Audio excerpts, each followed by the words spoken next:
let's discover the wild stories of lawlessness and notoriety as we delve into the fascinating world of the top 10 most dangerous bandidos ever. Who were these terrifying criminals and how did they pull off their horrible deeds? Are you prepared to learn more about these mysterious people whose names were written in blood?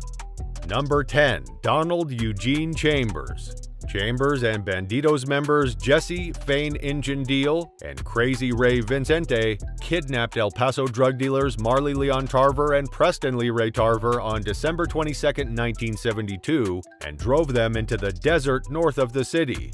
After digging their own graves, the motorcyclists shot and burned the dealers. Earlier that day, the brothers sold the Bandidos baking soda as amphetamine. They were finally given life sentences. Number 9. Ronald Jerome. Ronald Jerome Ronnie Hodge, another former Marine, became the club's national president after Chambers' imprisonment. After being elected, Hodge changed his street name to Stepmother to match Chambers' mother. He was also involved in numerous terrible crimes, such as murders and drug dealing. Number 8. George Weggers. Another well-known member of the Bandidos MC is George Weggers. From 1998 until 2005, he presided over the organization as its worldwide head, El Presidente. Weggers was arrested for racketeering in 2005, and he later entered a guilty plea. When charges under the Racketeer-Influenced and Corrupt Organizations RICO Act were filed against 26 members of the Bandidos Motorcycle Club, he pleaded guilty and served just 20 months in jail. Number 7. Jeff Pike. After George Weggers stepped down as president of the Bandidos MC International, another well-known club member, Jeff Pike, took over in that role. Weggers' membership in the Bandidos was canceled by Jeff Pike after he cooperated with police in an undercover investigation that led to criminal charges for 25 of the club's members. On January 6, 2016, authorities in Conroe, Texas arrested Jeff Pike along with the national vice president and sergeant-at-arms of the Bandidos MC. The jury convicted Pike and the others of racketeering conspiracy, murder conspiracy, assault, murder, drug trafficking, extortion, and weapon offenses. Number 6. James Lang. The individual previously served as the president of Bandidos International, also known as El Presidente. They were sentenced to jail due to the drug accusations. A mysterious person and their trusty sidekick disappear without a trace among the destruction, raising concerns about their motivations for making such a daring getaway. Do you know whom we are talking about? We will let you know that soon. But before that, let's discuss another dangerous member of the club. Number 5. Anthony Snotty Spencer. The first Bandidos chapter in Australia was founded in a split from the Birch Grove Comanchero chapter in November 1983, led by Spencer. Tensions between the Bandidos and the Comancheros increased during 1983 and 1984. Soon, a motorcycle war was launched on August 11, 1984, when the Bandidos assaulted 3 Comancheros at the Bull and Bush Hotel on August 9th. There were further shooting encounters between the two groups over the remainder of the month, but thankfully there were no fatalities. Number 4, and our mysterious loyalist, is none other than Colin Campbell. Colin Campbell is well known to the general public for his role in the Father's Day Massacre. Both his biological sibling Gregory Shadow Campbell and his adoptive sibling Mario Chopper Cianter perished. Cesar gets shot numerous times and must spend a considerable amount of time in the hospital healing.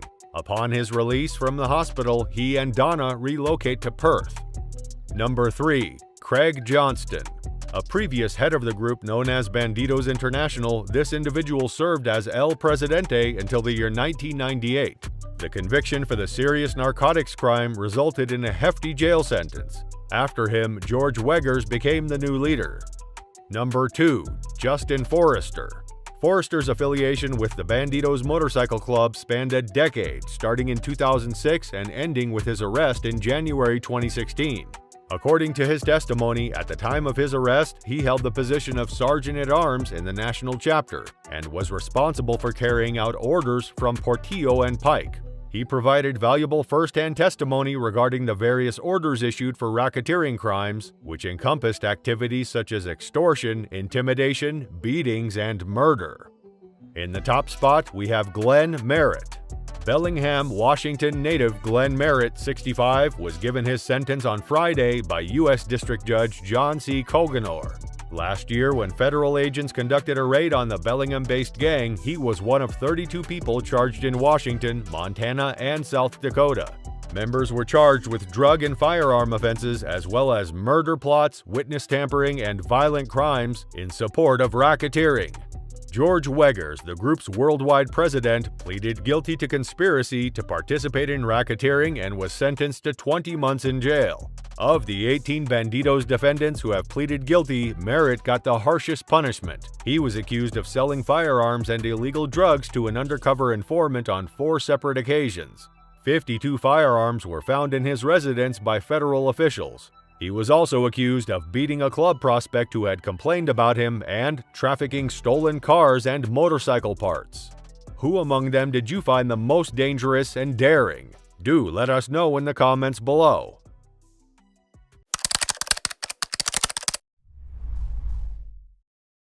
The most violent Hells Angels of all time. The Hells Angels, a notorious motorcycle club with a global presence, has become synonymous with a reputation for violence, lawlessness, and criminal activities. Throughout its history, the Hells Angels have been involved in numerous confrontations, clashes, and incidents that have cemented their notoriety. Within the ranks of this infamous club, there have emerged individuals who have stood out as the epitome of violence, commanding fear and respect within their own brotherhood and beyond. One person's name stands out among the others, representing great strength and a merciless nature: Frankie the Bombaksha. We will discuss that later in the video, so stick around till the end. Sonny Barger. No list of the most violent Hells Angels would be complete without mentioning Sonny Barger, the iconic figurehead and founding member of the Hells Angels Motorcycle Club. Barger, known for his rugged demeanor and fearless approach, was a key figure in the violent clashes between rival biker gangs during the 1960s and 1970s. His involvement in the infamous Hollister Riot of 1947, along with his later run-ins with the law, solidified his reputation as a fierce and relentless enforcer. Ralph Sonny Barger Jr. The son of Sonny Barger, Ralph Sonny Barger Jr. inherited his father's propensity for violence. Active during the late 1960s and 1970s, Sonny Jr. was known for his aggressive and brutal tactics. He was involved in several notorious incidents, including the infamous Ultimate Speedway Free Festival in 1969, where violence erupted, leading to the death of a concertgoer. Sonny Jr.'s ferociousness and his willingness to resort to extreme measures to protect the club's interests further solidified his position among the most violent Hells Angels. Maurice Mombucher. Moving beyond the United States, Maurice Mombucher, a Canadian Hells Angels member, is widely regarded as one of the most violent figures in the club's history. Butcher gained notoriety during the Quebec Biker War of the 1990s, a violent turf war between the Hells Angels and rival motorcycle gangs. He was known for his ruthless tactics, orchestrating bombings, arson attacks, and assassinations. Butcher's reign of terror eventually came to an end when he was convicted of murder and sentenced to life in prison. Mark Papa Guardado. Mark Papa Guardado, the former president of the San Francisco chapter of the Hells Angels, was a charismatic and fearsome figure within the club. Guardado's violent streak led him to be involved in numerous biker conflicts during the early 2000s. His reign as president was marked by an escalation of violence and power struggles within the San Francisco chapter. Tragically, Guardado's life was cut short in 2008 when he was gunned down in a shooting that remains unsolved to this day. Walter Wally Odell.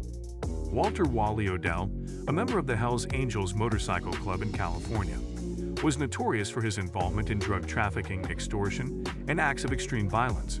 Odell was known for his explosive temper and willingness to engage in physical confrontations. His most infamous act of violence occurred in 2002 when he assaulted a member of a rival gang with a baseball bat during the Lachlan River Run riot, leading to the death of 3 individuals. Odell was eventually convicted of multiple charges and sentenced to life in prison. Harry Taco Bauman.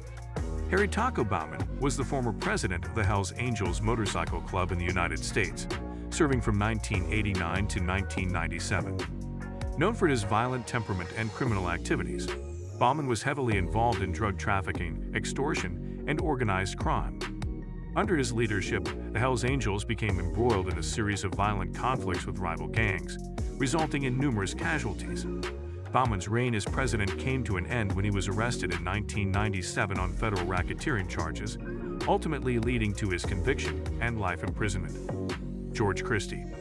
George Christie was a prominent member of the Hells Angels Motorcycle Club, serving as the president of the Ventura chapter in California for over 30 years. While not as notorious for acts of violence as some other members on this list, Christie gained a reputation for his involvement in criminal enterprises and his ability to navigate the underworld. He was known for his strategic maneuvers and willingness to use intimidation tactics to protect the interests of the club. Christie's influence extended beyond the realm of violence, as he became a controversial figure through his subsequent books and media appearances. Maurice Mongol Lussier. Maurice Mongol Lussier, a former member of the Hells Angels in Quebec, Canada, is remembered for his involvement in one of the most shocking acts of violence associated with the club. In 2000, during the Quebec Biker War, Lussier was part of a group that orchestrated the killing of 2 prison guards, a crime that shocked the nation. Lussier was subsequently convicted and sentenced to life in prison, further contributing to the notorious legacy of violence surrounding the Hells Angels. Peter Big Pete James. Peter Big Pete James, a former national president of the Hells Angels in Australia, was a significant figure within the club's Australian chapters. James was involved in a series of violent conflicts, particularly during the infamous Milpera massacre in 1984. This shootout between the Hells Angels and rival motorcycle gang, the Comancheros, resulted in the deaths of 7 individuals, including 4 Comancheros and 2 innocent bystanders. James himself was seriously injured in the incident but survived. The Milpera massacre stands as one of the most violent and notorious events in the history of biker gang conflicts in Australia. Jerry Animal Oliver. Jerry Animal Oliver, a former sergeant-at-arms for the Hells Angels Motorcycle Club in California, was widely feared for his violent and unpredictable nature.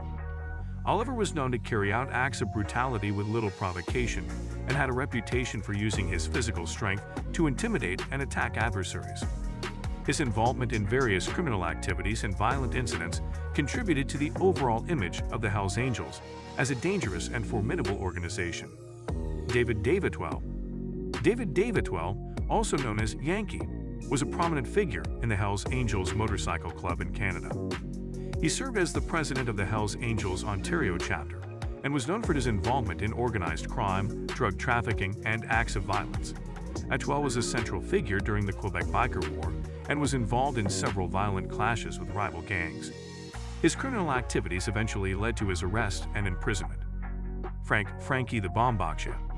Frankie the Bomb Baksha, a former member of the Hells Angels Motorcycle Club in New York, gained notoriety for his involvement in bombings and other acts of violence. Baksha was a skilled bomb maker and was often tasked with carrying out attacks against rival gangs and individuals who posed a threat to the Hells Angels' interests. His expertise in explosives made him a feared and dangerous member within the organization. The Hells Angels have long held a reputation for violence, and within their ranks, certain individuals have elevated this reputation to legendary proportions. Sonny Barger, Ralph Sonny Barger Jr., Maurice Mombocher, Mark Papa Guardado, and Walter Wally Odell represent a selection of the most violent Hells Angels of all time.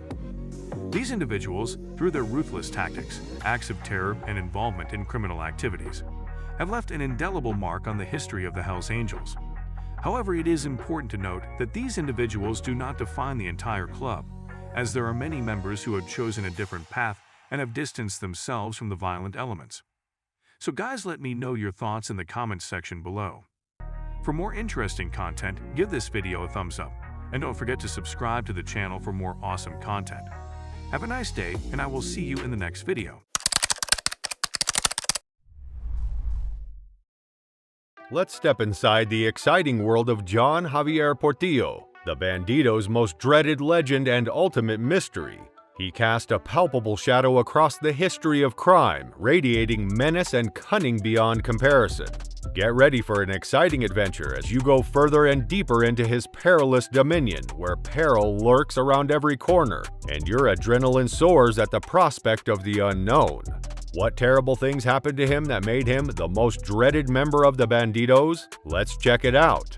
Bandidos Outlaw Motorcycle Organization National Vice President John Javier Portillo, who is 59 years old, was ordered by a federal judge to 2 straight life terms and 20 years in federal jail for racketeering and drug dealing. United States Attorney John F. Bash, Western District of Texas, Drug Enforcement Administration DEA Special Agent in Charge Will Gaspy, Houston Division, Federal Bureau of Investigation FBI Special Agent in Charge Christopher Combs, San Antonio Division, Texas Department of Public Safety Director Stephen McCraw, Austin Police Chief Brian Manley, San Antonio Police Chief William McManus, and Alacosta County Sheriff David A. Soward made the announcement today. In addition to the jail sentences, Senior U.S. District Judge David A. Ezra ordered that Portillo give the government his motorbike, 3 guns, and $17,827.20 that were found during a search of his home in 2016. What dark truths lurked under the intimidating mask of John Javier Portillo? This case shows that the Department of Justice has the tools to peel away a layer of legal action to find and punish illegal behavior underneath. On May 17, 2018, after a nearly 3-month trial, a jury convicted Portillo and National Bandidos President Jeffrey Fay Pike, age 63, of Count 1 conspiracy to violate the Racketeering Influence Corruption Organization Statute, Count 3 murder in aid of racketeering, Count 4 conspiracy to commit murder in aid of racketeering, Count 5 1 count of conspiracy to commit assault with a dangerous weapon in aid. Portillo was also found guilty of Count 2 murder in aid of racketeering, Count 8 firing a gun during a violent crime, Count 10 conspiracy to possess with the intent to distribute more than 500 grams of methamphetamine and cocaine, Count 11 possession with the intent to distribute cocaine, and Count 13 being a felon in possession of a gun. Jurors found Pike and Portillo guilty of conspiring to run a criminal organization through racketeering acts like telling, authorizing, approving, and letting members of the Bandidos kill, try to kill, rob, attack, intimidate, extort, and sell drugs. During the hearing, evidence showed that Pike and Portillo told other Bandido members to kill Anthony Benesch in 2006. Benesch was trying to start a chapter of the Hells Angels in Texas in Austin at the time. Members of the Bandidos told Benesch to stop what he was doing and stop recruiting, but Benesch did not listen. Then, on March 18, 2006, several Bandido members killed Benesch outside of an Austin restaurant to protect the business's power, image, and area. Jurors also decided that Portillo and others killed Robert Lara in Anacostia County in January 2002 as payback for the death of Javier Negrete, who was a member of the Bandidos. Negrete was killed outside a San Antonio bar in October 2001. At the time, he was a member of the same Bandidos group as Portillo. Jurors also decided that Pike, Portillo, and others plotted to kill and hurt members of the Cossack Outlaw Motorcycle Organization and people who were close to them. Testimony showed that Portillo said the Bandidos and Cossacks were at war with each other, with Pike's agreement. As part of this war, the Bandidos did a number of dangerous things around Texas, such as in Fort Worth, Gordon, Odessa, Port Arnasis, Crystal City, and other places. Testimony also showed that Portillo and other members of the Bandidos were trafficking methamphetamine and cocaine. They also had an agreement with the Texas Mexican Mafia that said Bandidos members didn't have to pay the 10% dime to the Texas Mexican Mafia in exchange for permission to traffic drugs. Bandidos National Vice President Javier Portillo's sentencing is one more step towards the end of a thorough investigation by the DEA, FBI, and our law enforcement partners into the Bandidos outlaw motorcycle gang's leadership structure and illegal activities, said Will Glaspie, Special Agent in charge of the Drug Enforcement Administration's Houston Division. This investigation shows how much law enforcement wants to make sure communities across Texas are safe and stop gang members who sell drugs and do other illegal things from setting up shop in our neighborhoods. Christopher Combs, the FBI Special Agent in charge, said, "Today's sentence is a result of the FBI's and all of our law enforcement partners' great work together. This attempt shows how serious we are about keeping our neighborhoods safe from gang bloodshed and illegal behavior. It also makes it clear that we won't stop looking for and prosecuting the leaders and members of these dangerous criminal organizations. Gang violence is a threat to the safety and security of Texas communities," DPS Director Stephen McCraw said. These are hard cases, but thanks to the hard work of law enforcement and prosecutors working together, these criminals can't hurt our communities anymore. As the dust settles on the tumultuous story of John Javier Portillo, his memory lives on as a chilling warning of how far people will go to gain power and fear. His time as the most feared Bandidos member is written into the books of crime history as a lesson. What are your views on him? Do share your opinions in the comments below.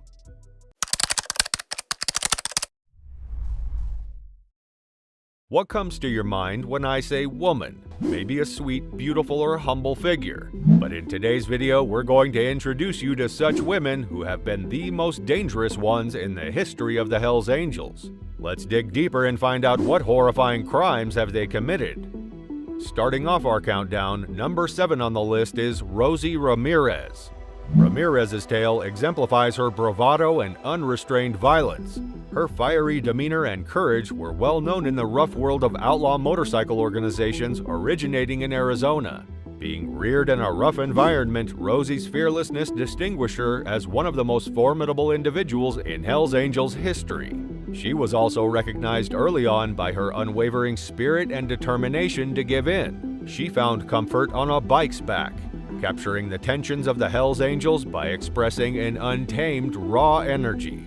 Rosie's journey with the club was everything but simple. She had to overcome the largely male environment and establish her value by pushing herself forward with perseverance and determination. Rival gang members frequently felt the full brunt of Rosie's anger, and her bold riding style and biking prowess made her a force to be reckoned with, leaving law enforcement in her wake. Her bold maneuver changed the course of the battle and helped the Hells Angels surprise everyone by winning.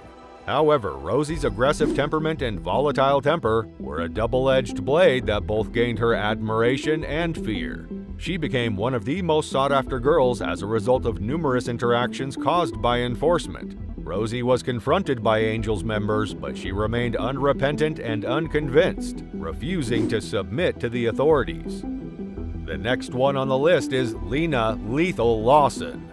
Lena, who is from the harsh Alaskan environments, became a well-known character in the outlaw biker scene thanks to her abilities, accuracy, and lethal acts. Lena, who joined the Hells Angels at a young age, had a natural aptitude for mechanical engineering and was superior to her colleagues in her abilities to disassemble and rebuild engines. However, her mechanical prowess gained her recognition and made her a well-known character within the club. Beyond her technical prowess, she showed how effective she was in fending off threats. When the situation called for it, Lena used her measured and exact approach to conflicts rather than seeking out needless turmoil or violence. As a result, she became an unstoppable force. Despite her amazing powers, Lena's ability to avoid ambushes and turn the tables on other gangs proved her skill and left her enemies defeated. Lena's life wasn't without controversy.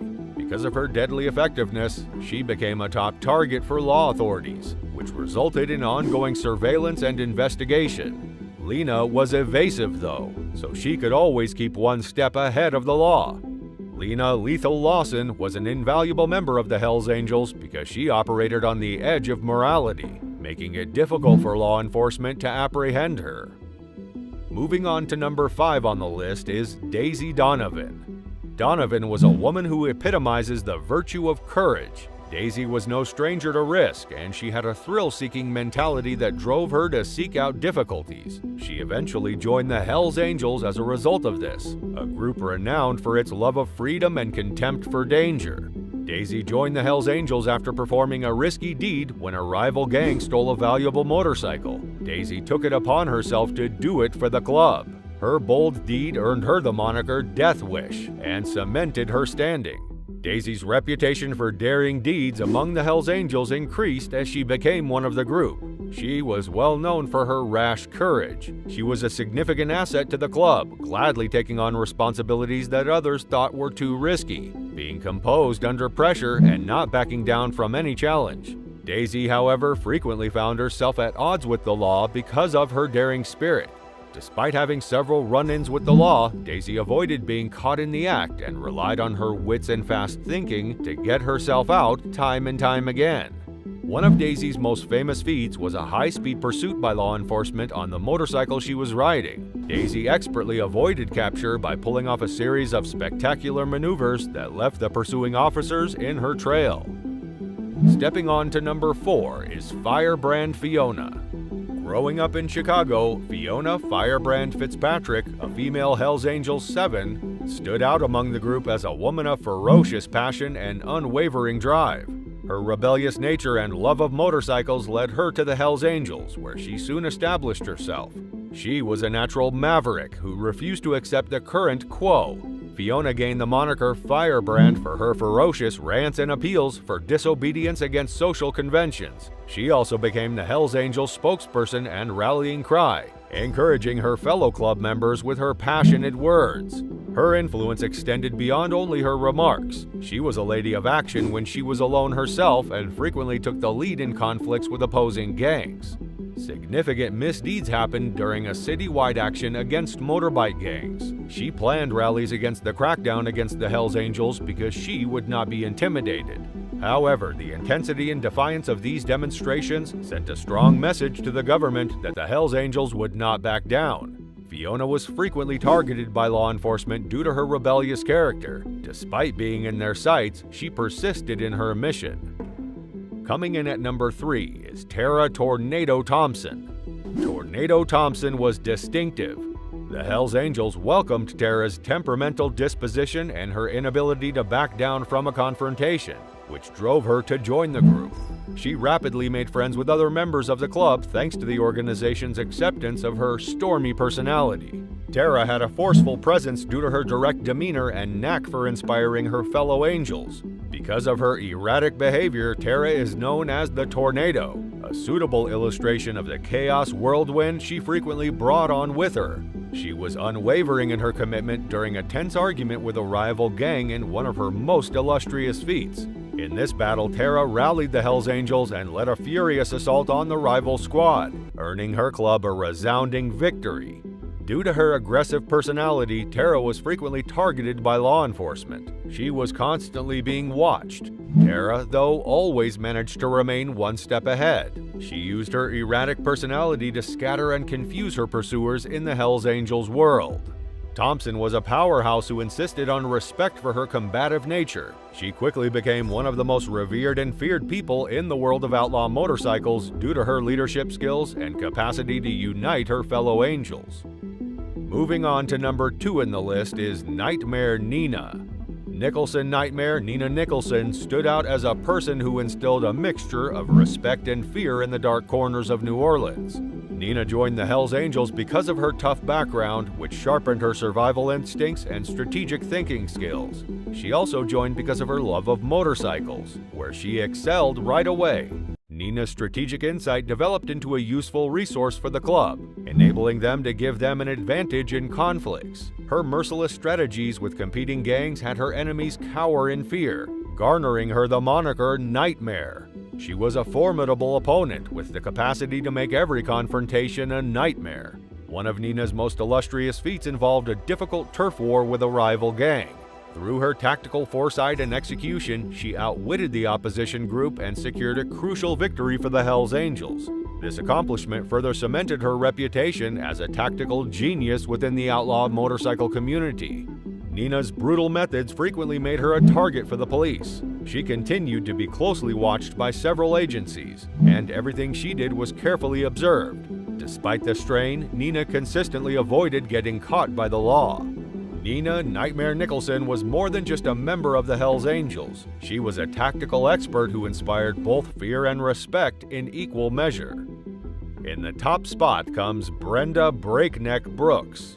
Born and reared in warm California, Brenda Breakneck Brooks was a legendary figure known for her unparalleled speed and agility on a motorbike. Brenda had a natural interest for motorcycles from a young age. Brenda joined the Hells Angels because of her outstanding skill with speed and accuracy on a bike. She rapidly distinguished herself as a star member of the group. She used her outstanding skills to outrun and outmaneuver her opponents in high-speed encounters with rival gangs. Her speed and agility on a motorbike were unrivaled. Because of her remarkable speed, she was given the moniker Breakneck, which is a testament to her mastery of riding at breakneck speeds.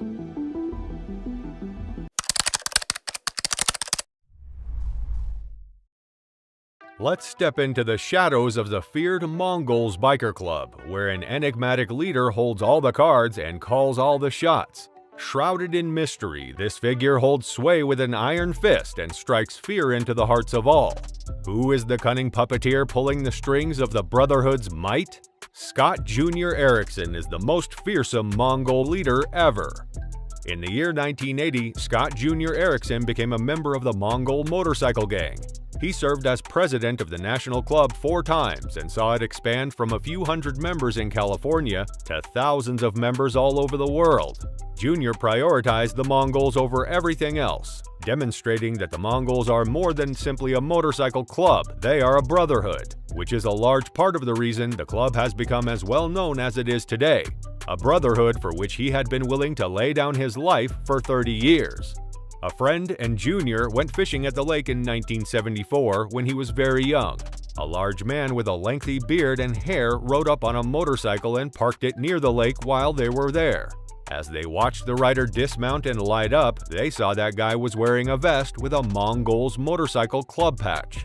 Even though the man was only there for about 10 minutes, the impression he left on 14-year-old Jr., who was there to see it, remained with him forever. Do you know what he did next with his thought? He began daydreaming about owning a Harley-Davidson motorcycle after picking up Easy Rider magazine and reading them religiously. At the age of 18 in 1978, Jr. spent $3,400 on a Harley-Davidson Superglide. Not long after arriving in California, he began to hear reports of a bloody conflict between 2 of the largest motorcycle clubs, the Hells Angels and the Mongols, over the state's territory. Jr. began interacting with other club members as time went on. Jr. joined the Mongols that day and began participating in weekend riots with them. After a few months, he was invited to the clubhouse of the Mongols' San Diego chapter, where he was formally introduced to the chapter's members and president. Jr.'s personality and demeanor changed for the worse the day he joined the gang. His brothers had given him a Smith & Wesson .38 Special as an initiation present, and he had grown his hair and beard long. Jr. had no fear and thought that he was invincible when he first joined the Mongol Motorcycle Club. But he quickly learned otherwise when 3 of his brothers were killed in the first year. 2 years later, Jr. and his brothers got into a fight at a pub with a member of the Hells Angels Motorcycle Club, and Jr. wound up shooting and killing the Hells Angel. Local publications blamed the Mongols Motorcycle Club for the shooting, and the police went on a manhunt for the gang's members when the incident gained widespread media attention. After hearing that 3 of his brothers had been arrested and charged with first-degree murder and that the police had issued a warrant for his arrest, Jr. hastily got out of town, transferred to a Mongol chapter in Tulsa, changed his name, and hid in Oklahoma for 6 months with the help of his Mongol brothers. Jr.'s arrest didn't come long after. In 1986, at the age of 26, Jr. was paroled out of prison. He was happy to be out of prison, but he was unhappy with the conditions of his parole, which stated that he was not to have any contact with any member of the Mongols Motorcycle Club for 1 year, and if he did, he would be sent back to prison. Unwilling to turn around to comply with his parole, Jr. got a lawful job, but the day he was released, he reconnected with his brothers and almost immediately became the vice president of the Mongols San Diego chapter. A year later, he was asked to become the Mongols' national president, making him the youngest national president in the club's history.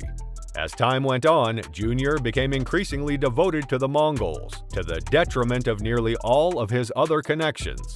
In 1998, Jr. and one of his club brothers were out at a pub when they were attacked by a man wielding a knife. To defend themselves, Jr. smashed a glass over the assailant's head, knocking him out. Jr. and his brother thought the incident was over, so they rode off on their motorcycles. However, the man decided to press charges, and a warrant was issued for Jr.'s arrest a few days later. When he was taken into custody, Jr. tried to explain that he had acted in self-defense, but the police officers didn't seem to care. After a favorable judgment was overturned and Jr.'s return to jail was ordered, the parole officer found that he had breached his parole. Junior became a folk hero in the Golden State because he tirelessly fought for the rights of Mongols everywhere. What are your views on him and his passion for his motorcycle club? Do let us know your opinions in the comments below.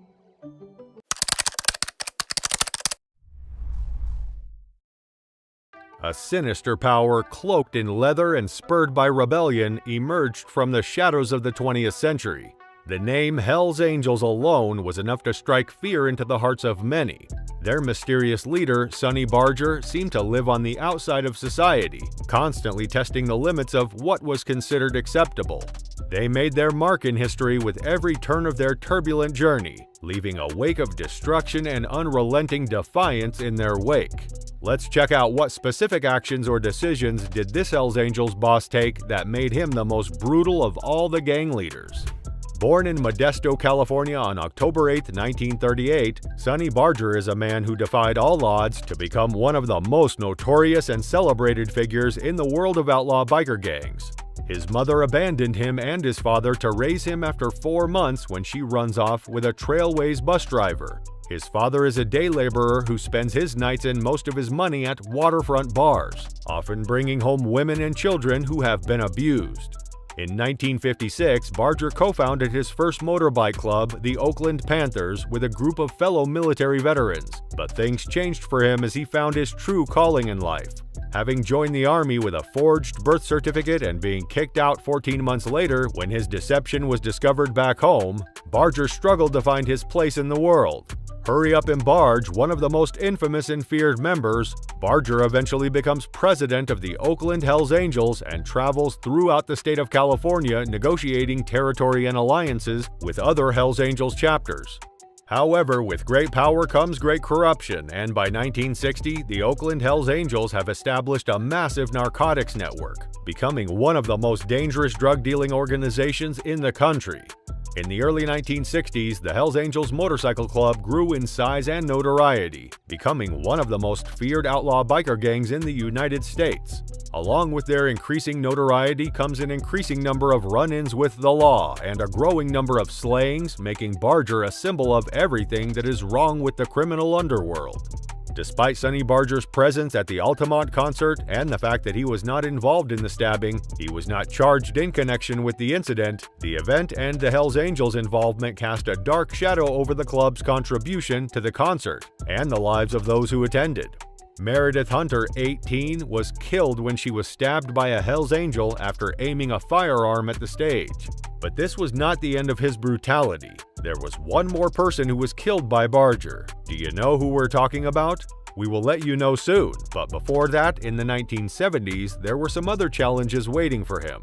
Barger faced more legal trouble and was eventually sentenced to 4 years in prison for possession of 37 grams of heroin and possession of an illegal firearm. This period marks a turning point for the Hells Angels, as the federal government begins to take a more aggressive stance against outlaw biker gangs, specifically targeting the Hells Angels. Although the legacy stopped him from living life to the fullest, he continues to ride the open road, eventually expressing a preference for high-powered Hondas and BMWs over the Angels' traditional Harley choppers. Through it all, Sonny Barger never loses his edge. He remains a rebel to the end, defying authority and pushing the limits of what is possible. Later in 1972, Barger, along with Hells Angels members Sergey Walton, Donald Duane, Whitey Smith, and Oakland Gary Popkin, was accused of murdering Servio Winston Aguero on May 21st. Aguero was a drug dealer from McAllen, Texas, who had traveled to Oakland with a shipment of narcotics for sale. Richard Ivaldi, a prosecution witness, said that he saw Barger shoot and kill Aguero in the bedroom of an absent acquaintance's house, and that Barger then ordered the others to set fire to the building. After a 7-week trial in which Ivaldi's veracity was called into question, Barger and his 3 co-defendants were found not guilty on December 29, 1972. Sharon Gruhike, Barger's girlfriend, said she was in bed with him at the time of the murder, and thus had no reason to suspect him. So these were some of the ruthless life decisions taken by the founder Sonny Barger. What motivated him to do that is maybe his will to establish his dominance and fear over others.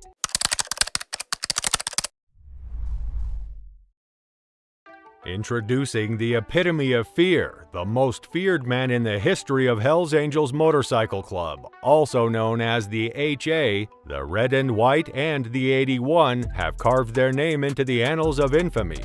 With 6,000 members in 467 chapters across 59 countries, one name reverberates with a resonance all its own: Frank Armin Hanebuth. Brace yourselves to know more about him.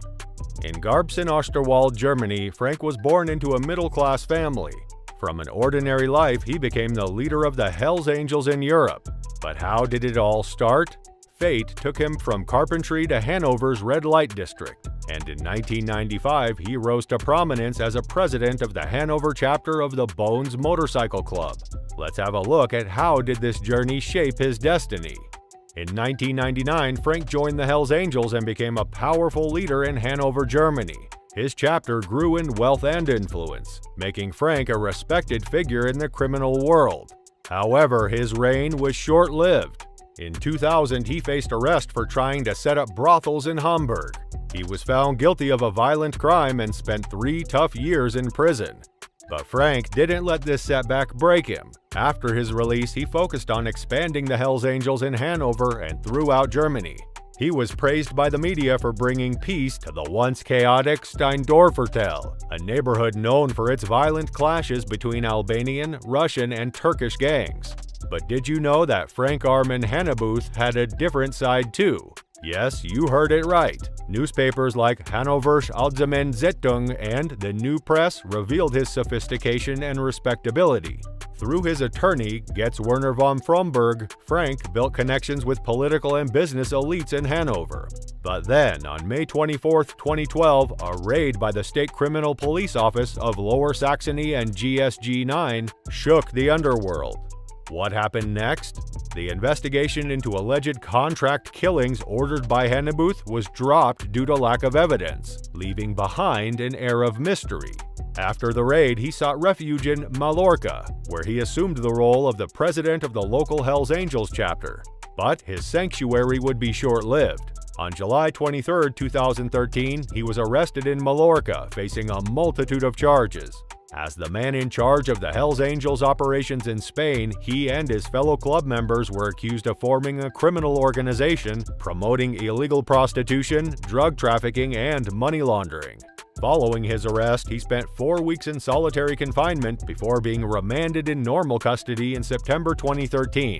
In October of the same year, he was transferred to Madrid along with 17 other suspects. His confinement continued in the high-security wing of a prison in El Puerto in Santa Maria, where he awaited his trial. Throughout his tumultuous journey, he defied the odds. In July 2015, 2 years after his initial arrest, he was released from custody on a bail amounting to 60,000 euros. However, his freedom came with strict conditions, requiring him to appear at the police station once a week. But here's the twist. In July 2017, amidst the ongoing legal proceedings, Hanebuth found solace in the union of marriage. Can you believe it? He married his longtime girlfriend, Anna Sarah Naumann, in a ceremony held in Bissendorf near Hanover, making a personal triumph amidst the turmoil. After a lengthy legal battle, his trial in Spain on charges of membership in a criminal organization finally began in January 2023. And let me tell you, he was the only defendant who used his right to a final statement before the trial was adjourned Friday evening, and he used it to insist that his organization was democratic. We are not a criminal organization. We are the only biker club in the world that is based on a democratic structure. That means one person, one vote, he said. He denied that there was a president of the group at a national or international level, claiming that each chapter is independent. His lawyer had previously requested the court during the closing arguments to acquit Hanebuth. But Spanish prosecutors are asking the judge overseeing the trial to fine him 4.2 million euros for the money laundering charge. The trial is expected to last several weeks. Prosecutors are seeking a 13-year prison sentence for him, as they consider him a key individual in the scheme that moved his group from Hanover to Mallorca after pressure in Germany increased.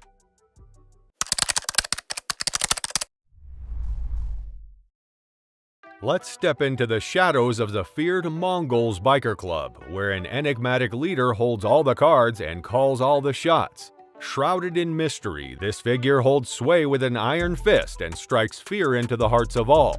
Who is the cunning puppeteer pulling the strings of the Brotherhood's might? Scott Jr. Erikson is the most fearsome Mongol leader ever. In the year 1980, Scott Jr. Erikson became a member of the Mongol motorcycle gang. He served as president of the national club 4 times and saw it expand from a few hundred members in California to thousands of members all over the world. Jr. prioritized the Mongols over everything else, demonstrating that the Mongols are more than simply a motorcycle club, they are a brotherhood, which is a large part of the reason the club has become as well known as it is today, a brotherhood for which he had been willing to lay down his life for 30 years. A friend and Jr. went fishing at the lake in 1974 when he was very young. A large man with a lengthy beard and hair rode up on a motorcycle and parked it near the lake while they were there. As they watched the rider dismount and light up, they saw that guy was wearing a vest with a Mongols motorcycle club patch. Even though the man was only there for about 10 minutes, the impression he left on 14-year-old Jr., who was there to see it, remained with him forever. Do you know what he did next with his thought? He began daydreaming about owning a Harley-Davidson motorcycle after picking up Easy Rider magazine and reading them religiously. At the age of 18 in 1978, Jr. spent $3,400 on a Harley-Davidson Super Glide. Not long after arriving in California, he began to hear reports of a bloody conflict between 2 of the largest motorcycle clubs, the Hells Angels and the Mongols, over the state's territory. Jr. began interacting with other club members as time went on. Jr. joined the Mongols that day and began participating in weekend riots with them. After a few months, he was invited to the clubhouse of the Mongols' San Diego chapter, where he was formally introduced to the chapter's members and president. Jr.'s personality and demeanor changed for the worse the day he joined the gang. His brothers had given him a Smith & Wesson .38 Special as an initiation present, and he had grown his hair and beard long. Jr. had no fear and thought that he was invincible when he first joined the Mongol Motorcycle Club. But he quickly learned otherwise when 3 of his brothers were killed in the first year. 2 years later, Jr. and his brothers got into a fight at a pub with a member of the Hells Angels Motorcycle Club, and Jr. wound up shooting and killing the Hells Angel. Local publications blamed the Mongols Motorcycle Club for the shooting, and the police went on a manhunt for the gang's members when the incident gained widespread media attention. After hearing that 3 of his brothers had been arrested and charged with first-degree murder and that the police had issued a warrant for his arrest, Jr. hastily got out of town, transferred to a Mongol chapter in Tulsa, changed his name, and hid in Oklahoma for 6 months with the help of his Mongol brothers. Jr.'s arrest didn't come long after. In 1986, at the age of 26, Jr. was paroled out of prison. He was happy to be out of prison, but he was unhappy with the conditions of his parole, which stated that he was not to have any contact with any member of the Mongols Motorcycle Club for 1 year, and if he did, he would be sent back to prison. Unwilling to turn around to comply with his parole, Jr. got a lawful job, but the day he was released, he reconnected with his brothers and almost immediately became the vice president of the Mongols San Diego chapter. A year later, he was asked to become the Mongols' national president, making him the youngest national president in the club's history. As time went on, Jr. became increasingly devoted to the Mongols, to the detriment of nearly all of his other connections. In 1998, Jr. and one of his club brothers were out at a pub when they were attacked by a man wielding a knife. To defend themselves, Jr. smashed a glass over the assailant's head, knocking him out. Jr. and his brother thought the incident was over, so they rode off on their motorcycles. However, the man decided to press charges, and a warrant was issued for Jr.'s arrest a few days later. When he was taken into custody, Jr. tried to explain that he had acted in self-defense, but the police officers didn't seem to care. After a favorable judgment was overturned and Jr.'s return to jail was ordered, the parole officer found that he had breached his parole. Jr. became a folk hero in the Golden State because he tirelessly fought for the rights of Mongols everywhere. The FBI has long been looking into the Hells Angels Motorcycle Club because of its reputation for engaging in illegal activity. While it is difficult to categorically list the top most feared Hells Angels members or leaders, a number of people have become well known over time. It's crucial to remember that the Hells Angels organization has numerous chapters throughout the world, and that depending on their locale, different members may have different influences and reputations. In this video, we'll discuss the top 5 Hells Angels that the FBI has ever feared. Let's start with number 5. Maurice "Mom" Boucher, the man whose name, according to legends, inspires fear in the hearts of FBI agents. Even the most seasoned agents reportedly felt shivers go down their spines when they saw Boucher, who had an intimidating aura and an infamous reputation as the leader of the Hells Angels branch in Montreal. Mom Boucher and his gang of motorcycle-riding misfits must have made the FBI, which is renowned for taking on global crime syndicates and combating terrorists, shudder. According to legend, Boucher's illegal schemes were so daring and his influence so great that the FBI set up entire task squads to monitor him. In their top-secret offices, they would huddle around and stare at photos of Boucher, his hulking build and handlebar mustache instilling fear in their clerical hearts. But let's step back from the land of legends and get back to the actual world. Although Boucher was a well-known member of the Hells Angels and engaged in criminal activity, it's safe to conclude that the FBI had more important things on its plate. Boucher may have been under surveillance, but it's exceedingly improbable that he was the most dreaded target in their sights. Therefore, even the most imaginative storyteller would find it difficult to imagine Mom Boucher as the most FBI-feared man. Despite the fact that he may have developed a reputation among biker communities, the FBI's attention was diverted to more important issues. Thus, Boucher and his antics were reduced to the status of a colorful footnote in the annals of criminal history. George Christie, who is ranked number 4, is the man who supposedly made FBI officers shudder just by his very presence. Christie allegedly sent shockwaves through the FBI's ranks with his flowing silver hair and a motorcycle-riding swagger that could make even the toughest agent tremble. They claim that FBI agents would rush for their case files and drop their donuts when his name was mentioned, because they feared the wrath of this leather-clad legend. According to legend, Christie had a special ability to confuse the FBI with his superb organizing skills. Agents of the FBI would be perplexed since he would organize covert operations from his biker lair. They would huddle in their desks and discuss how this motorbike fanatic kept outsmarting them while gazing at his picture on the wall. But let's leave fantasy behind and return to the real world. Even though Christie was a prominent member of the Hells Angels and had his share of legal troubles, it's safe to conclude that the FBI was more focused on other, more urgent issues. They were occupied tackling espionage, global criminal networks, and other genuine dangers to national security. Therefore, even the most creative comic would find it difficult to create the wonderful exaggeration that George Christie was the most FBI-feared man, despite the fact that he may have developed a reputation among biker circles. The FBI was engaged in more significant conflicts, so Christie and his exploits in a leather cloak were relegated to myth and legend. Next up is number 3, Mark "Papa" Guardado, the man who allegedly caused FBI officers' shiny shoes to shudder. Papa Guardado was rumored to be the stuff of FBI nightmares, with his intimidating presence and a reputation that reputedly struck dread into the hearts of even the most seasoned investigators.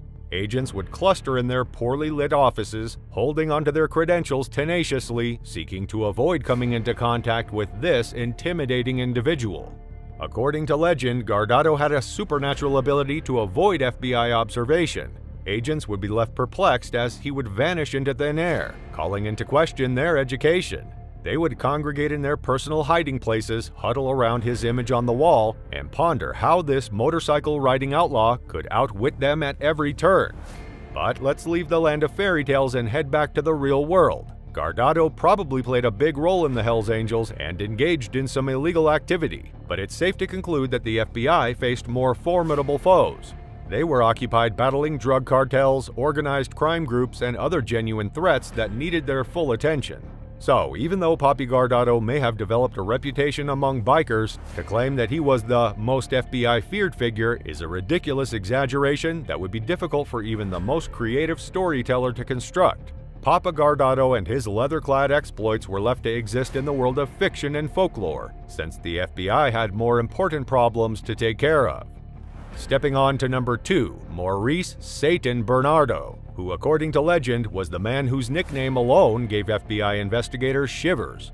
Satan Bernardo apparently had the FBI shaking in their suits due to his evil reputation and diabolical name. Fearing that his demonic presence might taint their investigation files, agents would murmur his name in hushed tones. Satan Bernardo allegedly possessed supernatural abilities that enabled him to outsmart the FBI at every turn. Agents would look at him in bewilderment as he conjured up plans from the depths of biker hell. They would gather in pitch-black spaces with crucifixes in hand and discuss how this demonic presence kept eluding them. But let's leave folklore behind and head back to the real world. As a Hells Angel, Satan Bernardo may have engaged in his fair share of criminal activity, but it's safe to say that the FBI faced more formidable foes. They were occupied fighting off global crime gangs, terrorist groups, and other present-day dangers. Therefore, even the most creative comic would find it difficult to imagine Satan Bernardo as the most FBI-feared man, despite the fact that he may have developed a terrifying reputation among biker groups. Satan Bernardo and his demonic antics were left to exist in the realms of fiction and folklore, since the FBI had more important things to deal with. Sonny Barger takes the #1 position. According to folklore, Sonny Barger, a legendary member of the Hells Angels Motorcycle Club, has earned a reputation that makes the FBI nervous. Barger has a lengthy history of being connected to the club's inner workings because of his wild beard and imposing demeanor. However, to assert that he is the most FBI-feared individual is akin to saying that a bulldog is the most feared animal in a petting zoo. Barger undoubtedly attracted the attention of law enforcement organizations, notably the FBI, with his captivating demeanor and outspoken attitude. He became a representation of the Hells Angels, a man whose very name could chill the spines of his foes. However, it might be a slight exaggeration to claim that the FBI spent its evenings tossing and turning in fear of Sonny Barger. Barger did engage in illegal activity and did time in prison, but let's not forget that police departments have faced far more serious dangers than a bunch of bikers revving their motors. The FBI focuses its efforts on battling organized crime, terrorism, and other significant threats to national security. Sonny Barger may have been a formidable influence within the Hells Angels, but to say that he was the most FBI-feared man is an exaggeration that even the most imaginative of writers would find difficult to construct. Law enforcement has had to contend with problems much bigger than a bunch of leather-clad bikers speeding down the roadways. Sonny Barger, Maurice Montboucher, George Christie, and Maurice Satan Bernardo, to name a few, have all made an indelible stamp on Hells Angels history. While their fame may have given rise to exaggerated stories of intimidation and fear, it's crucial to maintain perspective. The FBI's concerns go far beyond a bunch of leather-clad motorcyclists. Therefore, let's enjoy the vivid mythology surrounding these people while also keeping in mind that the FBI's formidable adversaries are not limited to motorbike fanatics, but also include multinational crime syndicates and risks to national security.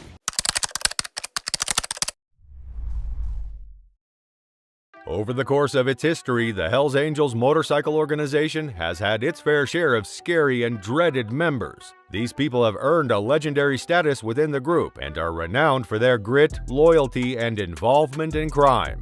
The Hells Angels' 10 most infamous members will be examined in this video, along with their histories, legacies, and effects on the organization as a whole. Starting off our countdown with number 10 is Sonny Barger. Unquestionably, Sonny Barger has had a significant impact on the Hells Angels motorcycle organization throughout its history. He was instrumental in establishing the Oakland chapter's reputation and identity as a co-founder.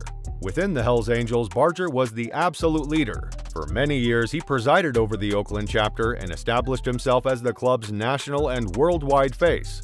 His status as a significant player inside the organization was cemented by his powerful personality and capacity to garner respect from club members. It is impossible to disregard Barger's involvement in illicit activity. Under his direction, the Hells Angels carried out a number of illegal activities, such as the trafficking of drugs, the smuggling of weapons, and violent crimes. Due to his participation in a plot to blow up a rival motorbike club's clubhouse, Barger was found guilty and sentenced to time in prison. Coming in at number 9 on our list is George Christie. George Christie, a former president of the Hells Angels chapter in Ventura, became well known within the organization for his strategic thinking, charismatic leadership, and controversial methods. He had a profound effect on the Hells Angels and the motorcycle club scene during his time as a chapter president. Stepping on to number 8 on our list is Terry Orendorff. In the turbulent 1960s and 1970s, Terry Orendorff, better known as Terry the Tramp, was a dreaded Hells Angel. Within the motorbike club, he had a reputation as a fiery and erratic person who irrevocably altered its history. Terry the Tramp was one of the most feared Hells Angels during his time because of his propensity for violence. He was frequently involved in physical fights with other club members and competing motorcycle gangs. He was a force to be reckoned with in the club and the greater biker world because of his propensity for violence and desire to get into fights. Moving on to number 7 on the list is Harry Joseph Bowman. During his time as Hells Angels president in the 1980s and 1990s, Harry Joseph Bowman had a considerable impact. Bowman had a profound impact on the Hells Angels and the world of illegal motorcycles. He was known for his ruthlessness, involvement in organized crime, and growth of the group. He was renowned for his no-nonsense attitude and willingness to use force to further the goals of the Hells Angels. Bowman got into a lot of fights, both with other motorcycle organizations and with others who ran into the Hells Angels. His standing as a powerful figure within the club was cemented by his reputation as a tough and unyielding commander. He was found guilty in 1999 on federal racketeering counts, which included drug trafficking, murder conspiracy, and other criminal offenses. His conviction led to a lengthy prison term, which effectively put an end to his tenure as the Hells Angels leader. Coming in at number 6 is Walter Stadnik. In the Hells Angels past, Walter Stadnik, also known as Nurgit, played a significant role. In the late 20th and early 21st centuries, he had a considerable impact on the growth and consolidation of the club's presence in Canada. Stadnik became well known inside the Hells Angels as a leader, especially in the Eastern Canada area. Through strategic planning and strong leadership, he was able to steer clear of the tricky criminal underground dynamics and turn the Hells Angels into a powerful organization. Stadnik's participation in the expansion of the Hells Angels' drug trafficking operations was one of his major accomplishments. He was instrumental in creating a vast network that made it easier to distribute illegal substances, especially cocaine. The Hells Angels' status as a significant actor in the drug trade was cemented by Stadnik's capacity to establish alliances and manage massive criminal organizations. Violence and illegal activity have stained Stadnik's association with the Hells Angels. Numerous violent episodes, including assaults and even murder, have been connected to him. Stepping on to number 5 in the list is Philip Boudreault. In a Valley East pub on March 3, 2004, Boudreault attacked a father and his son, beating them both bloody with his fists. Donald Lavallee and his son Jeff Lavallee were the two individuals that were attacked. Lavallee Pierre intervened to save his son from the beating when he witnessed it happening, which prompted Boudreault to strike him back. Boudreault beat Donald Lavallee so severely that his jaw was shattered 3 times. He lost some teeth along with a portion of his jawline, and he also sustained bruised ribs. Boudreault was found guilty of a severe attack in a Sudbury pub in 2004 and sentenced in 2005. He agreed to a prison sentence of 3 years and accepted the lesser long-term offender classification, narrowly avoiding the dangerous offender designation and a life sentence in prison. Moving forward to number 4 on our list is Richard Vallee. With the help of Vallee, the Hells Angels were able to carry drugs across the border between Canada and the United States. In the border town of Champlain, New York, a group of Canadian Hells Angels entered a pub and bowling alley in January 1993 and asked the barman, Lee Carter, if he wanted to make some money transporting cocaine from New York to Montreal. Carter pretended to agree, but immediately got in touch with the NYSP, who hired him as an undercover agent. Carter bought cocaine in New York and gave it to 2 Canadian Hells Angels who tried to cross the border with it but were apprehended by American Customs. After being extradited to the United States in 2006, Vallee was found guilty of first-degree murder in connection with Carter's passing in September 2007. Vallee was given a life sentence in prison without the possibility of parole on April 13, 2008. Coming in at number 3 is Gerard Ward. In the Niagara Peninsula, Ward was on the verge of having a monopoly over the cocaine trade. He was well known in the criminal underworld for both the excellent quality of his cocaine, which drew drug dealers from all over Ontario to him in order to buy from him, and for the rival drug dealers who would pose as his employees in order to raise their own prices. Between 81 and 90% of the cocaine that Ward sold was pure. The police calculated that Ward was in charge of selling 75% of the cocaine in the Niagara region. Number 2, and the second most dreadful in the list, is David Carroll. Carroll collaborated with Lessard on the plans for the Lennoxville massacre, discussing how to get rid of the Montreal North chapter, which they had determined was a risk for the Hells Angels. Carroll visited Quebec in March 1985 to help Lessard fight the Laval chapter. Carroll, who was present at the Lennoxville shooting on March 24, 1985, was accused of first-degree murder for his actions at the time, but he was exonerated in 1987. In connection with the killing of a young man in Dartmouth who was allegedly in drug debt to the Hells Angels, Carroll was charged with first-degree murder once more on April 7, 1988. The trial resulted in another acquittal for Carroll.